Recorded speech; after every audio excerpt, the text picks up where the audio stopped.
मीरा हमेशा से अलग थी। वो उन चीजों को देख पाती थी जो बाकी लोगों को नजर नहीं आती थी। वो रेस्टलेस स्पिरिट्स जो दुनिया के दरमियान अटकी हुई थी। सर्दियों का मौसम था और गांव के चारों ओर मिस्ट छाई हुई थी, ऐसे जैसे कि कोई राज अपने आप को गहराई में छुपाने की कोशिश कर रहा हो। ठंडी हवा का झोंका जो उसकी रूह तक चुभ जाता था, पर मीरा ये सब कुछ बर्दाश्त करने के लिए तैयार थी, सिर्फ और सिर्फ स्पिरिट्स की मदद करने के लिए।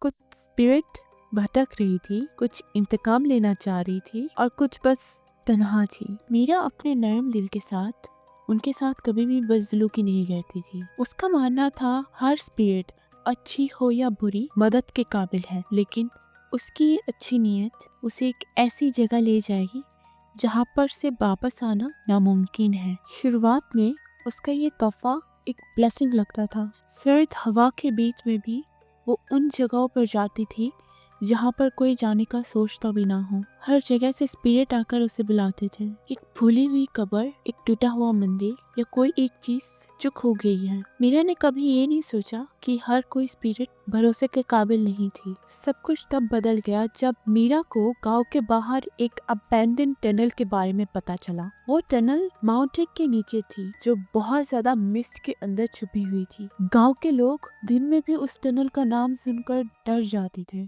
वो टनल बनाई तो गई थी ट्रेन और गाड़ियों के लिए, पर वो कभी इस्तेमाल नहीं हो पाई। माना जाता है कि वो टनल शुरू होने से पहले ही बंद हो गई, कुछ अजीबोगरीब हादसों की वजह से। उसके बाद से गांव के लोग भी उस टनल के आसपास नहीं जाते। अभी भी लोगों का मानना ये है कि उस टनल के अंदर किसी इंसान की चीखें सुनाई देती हैं, और अगर तुम ज्यादा करीब उस टनल के चले जाओ तो तुम्हें अजीबोगरीब परछाइयां नजर आने लगती हैं। मीरा आत्माओं के इस कैद से मुतालिक सोचकर उस जगह को देखने के लिए मजबूर हो गई। वो टनल एक गहरी जंगल के अंदर छुपी हुई थी। आसपास मिस्ट इतना ज्यादा था कि बेरली कुछ नजर आ रहा था। मीरा उस टनल के अंदर जाते ही जो हवा चल रही थी टनल के बाहर, वो अचानक से बंद हो गई। बस रह जाती हवाओं की आवाजें जो उस टनल के अंदर आ रही थी। उस टनल के अंदर जाते ही मीरा को ऐसा महसूस हुआ कि मानो कि वो कोई अलग ही दुनिया हो। टनल के अंदर बस टिप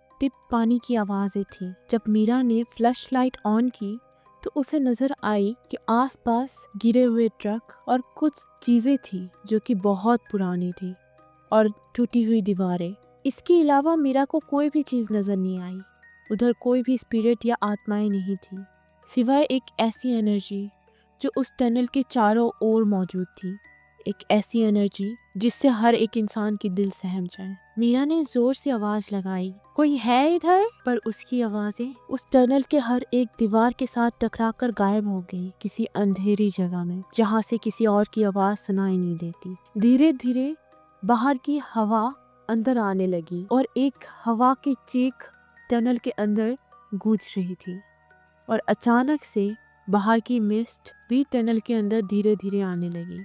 मीरा को लगा शायद यहाँ पर कोई भी नहीं है, इधर से जाना ही बेहतर रहेगा, या फिर यहाँ के स्पिरिट मीरा के साथ बात नहीं करना चाहते। मीरा फिर पक्का दूसरे दिन इरादा कर दोबारा उस टनल के पास गई। ठंड कल से ज्यादा आज थी। आज मानो कि दिन में ही रात हो गई है। मिस्ट हर जगह पर है। वो जंगल कुछ ज्यादा ही डरावना लग रहा है आज। मीरा आज टनल में ऑफरिंग्स लेकर गई थी, कुछ कैंडल्स और कुछ फ्लावर्स अपने साथ, ताकि वो हर एक स्पिरिट की इज्जत कर सके।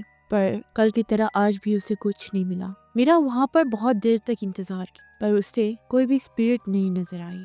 मीरा उस टनल के सामने खड़े होकर हवाओं की सिरसिराती हुई आवाज को सुन रही थी। उसे कुछ ना मिलने की वजह से वो उदास होकर घर वापस लौट गई। तीसरी बार जाने से पहले मिस्ट और बर्फ ने पूरे गांव को जकड़ लिया था। वो उस साल का सबसे ज्यादा ठंडा दिन था, पर पता नहीं क्यों मीरा को अजीब सी बेचैनी हो रही थी, मानो कि वो टनल मीरा को बार बार पुकार रही है। इतना ज्यादा ठंड और बर्फ भारी होने के बाद भी मीरा किसी की भी बात नहीं सुनते हुए वो टनल की तरफ चली गई। मीरा जब टनल के कुछ ही करीब आई तो उसे अजीब सा किसी की परछाई नजर आई, पर मिस्ट इतना ज्यादा था कि उसे समझ नहीं आया कि उसका वहम है या फिर उसे कोई चीज नजर आई। पर आज मीरा ने सोच ही लिया था, आज थोड़ा ज्यादा टनल के अंदर वक्त बिताएगी।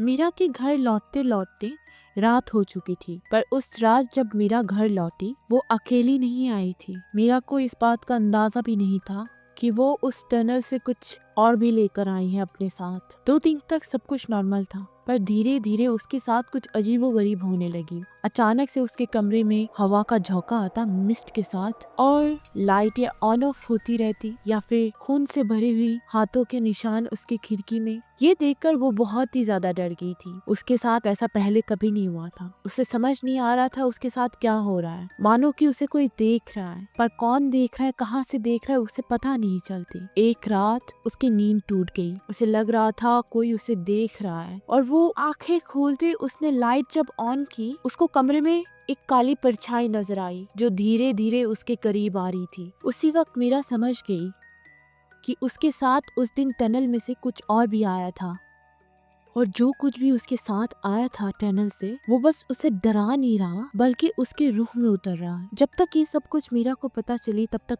बहुत देर हो चुकी थी। वो काली परछाई धीरे धीरे मीरा को अंदर से खाई जा रही थी। एक रात मीरा की चीखने की आवाज सुनाई दी, पर वो आवाज सिर्फ मीरा के कानों तक ही गई। कोई और उस आवाज को सुन नहीं पाया, और मीरा धीरे धीरे एक मिस्ट के अंदर गुम हो गई। मीरा को उसके बाद किसी ने नहीं देखा। जब सुबह हुई और सब उसके घर में आए तो उधर बस एक खाली कमरा था और कुछ नहीं। मिस्ट का एक छोटा सा झोंका और कुछ नहीं।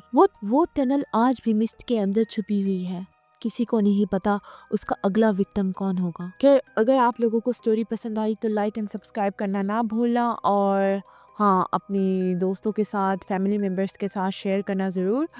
तो आज की स्टोरी इतनी ही। बाय। अगर आप नहीं जाना चाहते टनल के अंदर तो मेक श्योर टू सब्सक्राइब। यार, किसी को भी फेंक कर मारो, बस सब्सक्राइब होना चाहिए। That's it. So bye.